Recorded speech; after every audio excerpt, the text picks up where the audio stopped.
All right, welcome everyone. We're Semblance of Sanity. I'm Caleb. I'm Jacob. And we're here for Oregairu, Season 1, Episode 2. We got a really good establishment of these characters last episode. These characters are charming. They're aggressively introduced. The dialogue is snappy, quick, and covers, I would say, a varying different kind of ways of looking at their situation via these characters. Basically, the dialogue doesn't feel like the same person, is writing it, basically. So it feels good. Right. Their voices are very distinct, and the plot very much revolves around the characters because they're in the service club. Right, which is it's a fun way of, Yeah, it's a different type of club experience that I've seen from anime with a heavy character focus here.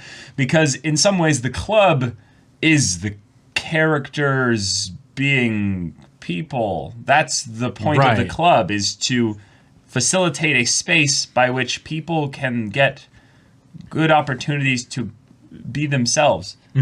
Yeah, it's very direct in that way. Right. And we have differing motivations as to why they're there. One of them, our main character, is there not because he wants to or anything, Baka. But then we have Yukino, who is like... I will change the world. Like, I am going to change...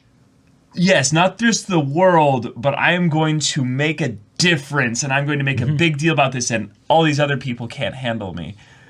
Right. And it's like, whoa, you are very interesting, and I cannot wait to get into this show's going places. The complex mess that is you. But not Yui. That's a different character. Yui's a different character. Yukino and Yui. So Yui, though, she is I love her. Kind of the so character that I thought was going to be like just the Genki girl, right? We talked about this, but she's already changed a little bit. And it's not that she's fundamentally changed, it's just that she's basically showing that, these people are going to be my friends. Right. So I'm going to actively make efforts to be their friends, or them be my friends as well. And actively be the kind of person that she wants to be, not the person that she thinks other people want her to be. Exactly. So that was just the first episode. Yeah. What do we do now? Do we help other people? Do we bring more people into the club? Do we kind of check back with the teacher and Hiki basically is like, I'd like out now. Can I be done? Done my time. I've done my time. There were a lot of character designs in the OP, so that is true. That is true. Yeah. But yeah, y'all, without further ado, let's get into this. All right, everyone, now be sure to go check out the reaction portion of the video in the description below, then come back here for the discussion.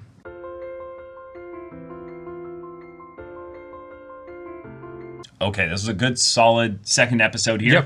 Introducing another character. We've got our Chuni character here, and it's hilarious. It's wonderful.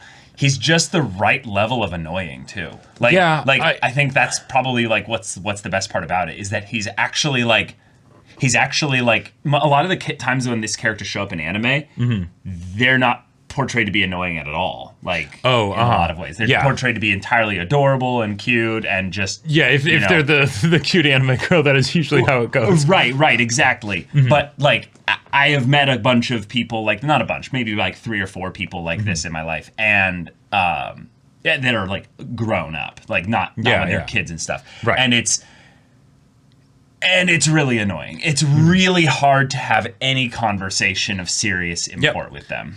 But one of the things that I do appreciate about how it's sort of being used here for him as a character is that he's trying to write. Now, while the stuff that he's writing may be, super derivative and all that stuff. Hot garbage, maybe. Hot garbage, right? It's still something where he's trying to take this imagination that he sort of has been superimposing over the world, and instead trying to create a world of his own where his imagination can run rampant. It's the perfect outlet. Great. It's the perfect outlet. It's literally the perfect outlet. And it's something where it's something that he actively needs to work on, right? It's not just because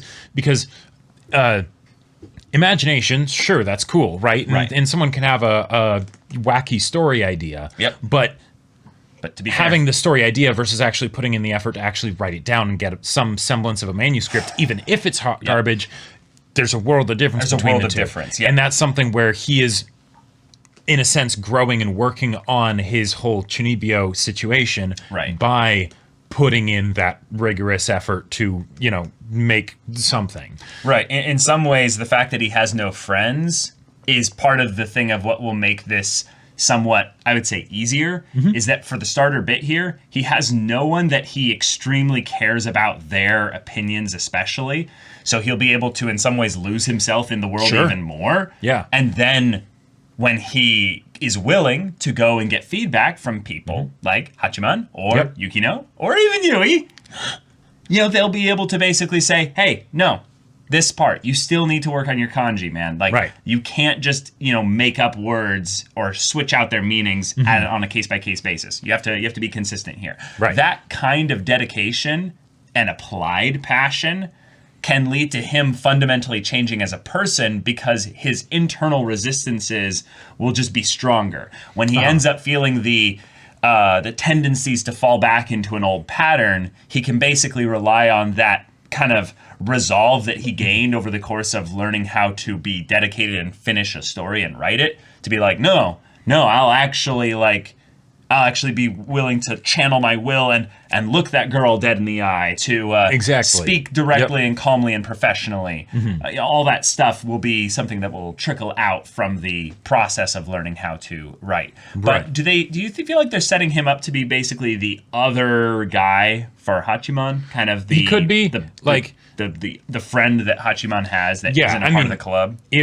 If they wanted this character to be that, they definitely could, because, it's the beginning of the story. It's the beginning of the story, so introducing characters and things like that. So the fact that he's the first non of the trio, kind of character they introduced, not counting the teacher, of course. Right, not counting the teacher, It definitely does seem like he could be that, and given the fact that he's, working on writing something, he could be working on that for forever, right? Like it doesn't have a concrete end point to it. Or necessarily, right? And then also, because he is chuunibyo, it's sort of that thing of the other guy in the story that has no chance with the girls, so that way they're not like competition, part of that whole feudal situation. But it is something where he can get that positive reinforcement as a result of his hard work, much in a similar way to Yui had in the first half of the episode. And so there is concrete growth that can happen there. And I feel like we have seen happen to an extent, even though he is still holding on to his chuunibyo way of doing things. Yeah, he basically got the worst kind of criticism you could get. Yeah. And he lived. Right. So, and he looked the girl in the eye. Yeah. You've basically conquered two pretty tough hurdles. Yeah. And now go tackle the actual hard one of writing a story and finishing it and doing the redrafts and, maybe on the next one you'll actually listen to all of the feedback. Okay. So that whole setup for his character is fantastic. It was entertaining. I loved the dialogue with it. I loved the way Hachiman kind of handled it. I loved the way he basically was like, he's I need to teach them about, what chuunibyo and what that is. Yeah. Exactly. Yep. So then when Yukino is like, I need a little bit more explanation, stuff like that. He's like, well, so you see, there's the seven gods. The seven gods. And he starts going into it, and he's like, oh, yeah, leading questions. It was close. And she's like, I wasn't leading you at all. He's like... It's basically this moment where he was like, that was close. I almost revealed like how I was the worst person with this. So that was amazing. I found a personal kind of attachment to that aspect of it with our main character, because I used to be the kind of person where I would be obsessed with creating systems to experience the make-believe world. So I was LARPing before I knew what LARPing was. Superhero tag. Yeah, we had a bunch of games basically like that were the equivalent of kids running around a yard, a neighborhood, a park, or whatever, yelling out all kinds of powered attacks that had memorized status effects that would trigger something on the other person that they yelled them at. All to make it easier to tag somebody or do whatever tagged, yeah, we even had like a zombie version of it yeah, as well. It was great. Like, it was great fun, but it was hilarious to have those moments where we all collectively knew we looked stupid, and then a real, regular, normal, functioning, sane human being would walk by, and suddenly everyone stops moving, we shut up, and we just kind of watch them, and it turns into like that scene from the horror movie, where if we were watching it from their perspective, there's all these kids running around in a field, and then suddenly they all stop and just watch you. And then go back immediately to what they were doing afterwards. Yep. Oh, yeah, man. that was me. That was me. Yeah. And then when I was, doing that kind of stuff without any friends nearby or what have you, it was, it was, thankfully it wasn't LARPing where I was becoming the character, but I was very into imaginative worlds that weren't real, and I would use some kind of means by which the world would play out in itself, and because it's fan fiction, yeah. Oh yeah, because imagination is important, right? The whole maybe issue with the whole chuunibyo thing is that it's, well, at least from what I've seen of it, it's something that's used as a way to deflect and avoid real world situations and consequences 100%. And feelings and thoughts and interactions and all that good stuff. So it kind of needs to be reined in, but the imagination itself can be wonderful, right? Even if Yukino might not care at all for the kind of stuff that he writes, or many other people for that matter. There you go, right? There you go. More power to you. Yeah. But my personal favorite part from this episode, yep, let's get into it. Was the first half of the first bit. It was with I believe her name was Yumiko. So Yumiko, Yukino, and Yui. And then Yoshiteru. Like, how many Y names are we going to have here? Well, not how many. The real question is why. I see. Yes. So this girl is the dominant one in the at least the female princess side of the social hierarchies in that class. Yep. And we saw Yui trying to basically give may I leave, Your Majesty, to go do my social thing? I have something I have to do, so I can't spend time with you. Right. And oh my God, the possessiveness, the direct just, no, you have to tell me now. Like, okay, so here's one of the things that, here's one of the things that I just, as a personal thing that it was a struggle for me, and in some ways still is a struggle. No, it definitely still is a struggle for me, is learning to say no. Oh, yeah. When someone that you're close to basically gives you the, hey, like, I want to talk about this thing there. There can be ways that they do it really well and stuff like that. But you are an independent human being. You are in relationship with lots of people and stuff. But you are not beholden to them. But you are not beholden to them. Yeah. Exactly. And, like, say no more often. It's so freeing. It's so freeing. And I just have, over the course of my life, had tons of problems with that. So I totally understand where Yui's coming from in the constantly apologizing, doing little things to make people feel like you're being considerate of them, even though you really don't want to be around them. Like and that. Let's face it, they're not considerate of you. No, exactly. A lot of times they can be, but in this case here, this is a clear example of a toxic relationship where she basically just needs to go, no, I'm sorry, I don't want to be here, goodbye. And and just ignore whatever you get in response from that. And what really stood out to me in that scene is that with how the dynamic of everything was going, Yui was like, okay, I need to figure out a way to interrupt and basically say, hey, I'm going to go somewhere else, right? Yep. But no one was really interacting with her anyways. Right, exactly. She was on the outside of the ring, right? Like no one was talking to her or looking at her or anything like that. Yeah. Like they might have noticed if she was gone because it's like, oh, wait, have my numbers decreased kind of a thing, Or if she left without saying anything.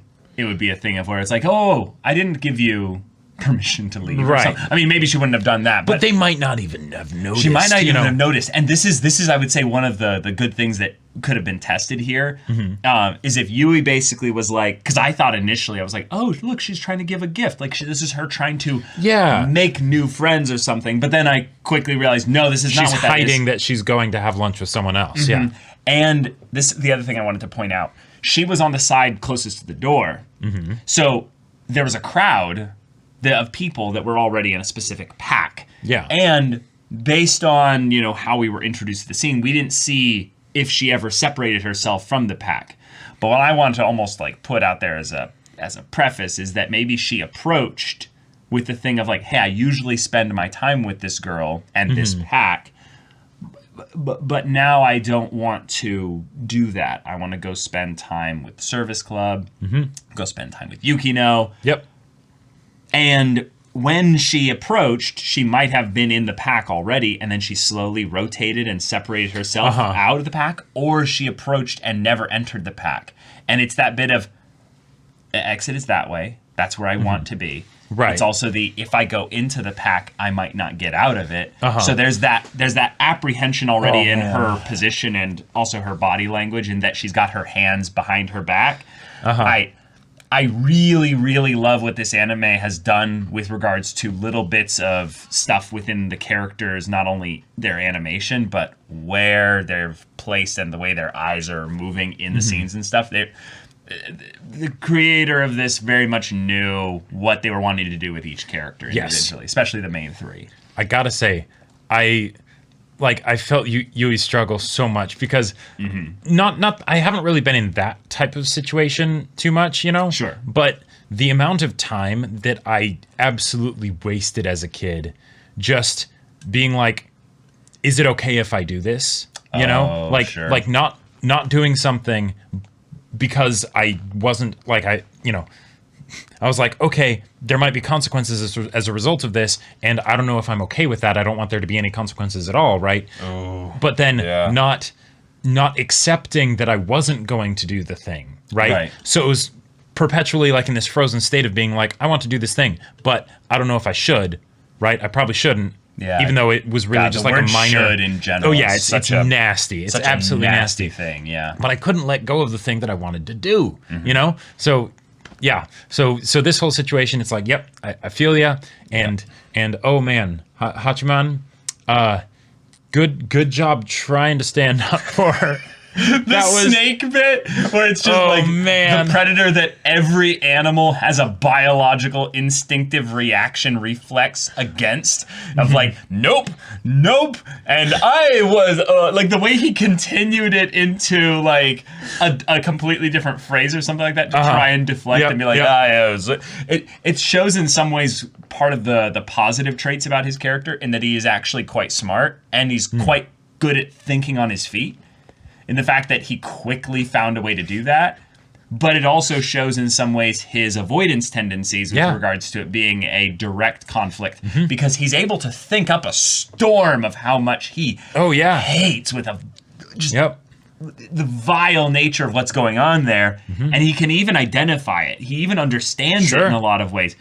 But he can't stand up to it. No, he is terrified of that. And even though he said, he's like, this is like, I even made a joke about him being his kink. He's like, no, I'm the one that faces social ridicule. I can't let someone else take that. Exactly. I'm like, that's a great reason as to why you would stand up. But let's see if he actually can. Nope, can't follow up with that. Nope. Which good is effort, great though. Good because effort, he was all saying, "Oh, I'm the bear. I'm a loner, right?" Yeah. Now. Yeah, bear being a loner, sure, but the reason the bear can be a loner is because it's the baddest animal out there. Like, okay, maybe an elephant or a hippo might, pose a problem. There's no crossover really with those two in terms of environments anyway. For environments, the bear is at the top, right? Yep. The only thing it has to worry about is another bigger bear. like that's it. So the idea of Hachiman being like, I'm a bear. Yeah. I'm a bear. I'm a bear. I was this close to saying it. All right, yep. In a lot of ways, he's in a similar chuunibyo situation. Where it's I'm a powerful entity with all these things at my command. I don't need to worry about other people, etc., etc. Oh shit, no, I can't actually stand up to them. I'm a powerful samurai mage, whatever. Oh, I can't look a girl in the eye. You know, like it's something where even though he's not in as extreme of a situation as his trench coat bearing friend there, it's something where those kinds of insecurities are still within him, but he won't face them because that would mean in order to do that he would have to admit that he has a problem and that he's scared, weak, or whatever, right? Right. And that's the only way he'd be able to grow. So I love how that was worked in there and tied into the second half of the episode, which otherwise could have felt fairly separate, thematically. Yeah, it's very easy, I think. The thing I think you nailed here that I kind of forgot about was that, remember, he hadn't talked to a girl in 2 years prior to this show starting, which means in a lot of ways that his thing in which he kind of got over that was just because he was in this very special environment with Yukino and Yui. However, when it's in the hostile environment, he reverted back immediately to old school ways of surviving. Right. And good job for standing up and starting to talk, right? Because, again, haven't talked to a girl in 2 years until just recently. So that's good stuff. That's progress. Way to go. But maybe that can also be something where you can see like, oh, maybe this is something I can work on. Yeah, exactly. We have also some fabulous stuff from Yukino as she just slaughtered Yumiko. She completely slaughtered her. And it was something where I was like flashing back to specific moments of my past where I like called out like a bully or something like that in my mind, and I was yes. The burns are so good. Yep, exactly. Like I have done that so many times in my head, and then when I went to go do it, I choked so dang hard that it was basically the equivalent of like I actually like swallowed a bunch of water right as I was about to speak, and I just just like my tongue just stopped working and everything. And it was crazy. But I did have one moment when I was a bit older, I was in college, and there was someone who was absolutely trash talking our landlord's wife for being with the landlord. And it was just this moment of where it was this really weird thing where we were renting out a place from a family that a bunch of us kind of had some connection with, and they lived like kind of on the same property, and we were in this big kind of like massive bedroom. It's just a bunch of guys kind of in this supersized trailer, basically. Okay. Supersized, renovated as a house. It's just a really cheap way to have it. Anyway, the details aren't important. The main thing was that the guy basically was not a fan of the way the guy would check up on the house at a regular interval and stuff. And so he started really, really just throwing some spew towards his wife. Damn. And it felt like it was one of those things of where it was harmless because people just kind of talk shit like that all the time. But it started to get really like I started to get angry in some ways, and it started to get a little bit personal, and I started to have venom to it. Right. Well, like it started to have you could have stopped like 20 seconds ago. Right. Why didn't you? Why didn't you? But you're still going. And I started to read the room. And this is the part where I got upset at myself because I started to judge all of them versus like why aren't you because saying something? Because they knew this guy better than I did. Gotcha. So it's like the situation of like four guys sitting at the table and they're all friends, and I'm like, I know them, but I'm not. I hang out with a different group in the house basically, and I started to get angry at them for not doing anything. But then I like started to go into the area there. And I looked at their body language, And none of them were in the, yeah, man, I agree with you kind of thing. They were in the awkward thing of like, which one of us is going to say something? And for some reason, I sounded so stupid when I said it, but I basically gave the equivalent of, and I don't know what the words were, but I basically used the word blathering. And I basically just said, would you just shut up and stop blathering on and on? And the guy, to give you some perspective here, is a big dude. I mean, like 300 pounds. Damn. 6'6", big belly, big arms, big shoulders, just a football lineman, you know? That 20% scale, you know. Right. And at this time, I think I'm 20 years old. So I've got just a little bit of quickness on him. But other than that, in like a 20-foot, you know, to distance from this guy, I do not feel safe. Right. Like he could just like lunge. He's the bear basically, and I'm the lynx basically. And so I feel safe for just a brief moment, and he just kind of stops, looks at me, and there's this moment of quiet as everyone just kind of like acknowledges what happened, and the speed at which his chair went back to the wall and he stood up had me so terrified in that moment that I just zipped out of the room. Damn. And I'll give this other guy so much props there. I run out of the room. This other guy who was sitting at the table sees like, whoa, what? Why are you getting aggressive towards him? He's just calling you out, dude. He's not attacking you, dude. He's being like, just shut up, you know? He then stands up really quickly and basically stands in between the two of us and just goes, bro, chill. And the simplest like bro, chill thing made the guy sit back down and just mumble something. And I just walked out of the room like, oh my God. Like that was horrifying, but I feel alive. Like I did it. I had a brush with death. I had a brush with death, but I also like called him out on his bullshit. You did the courageous thing and you know, yeah.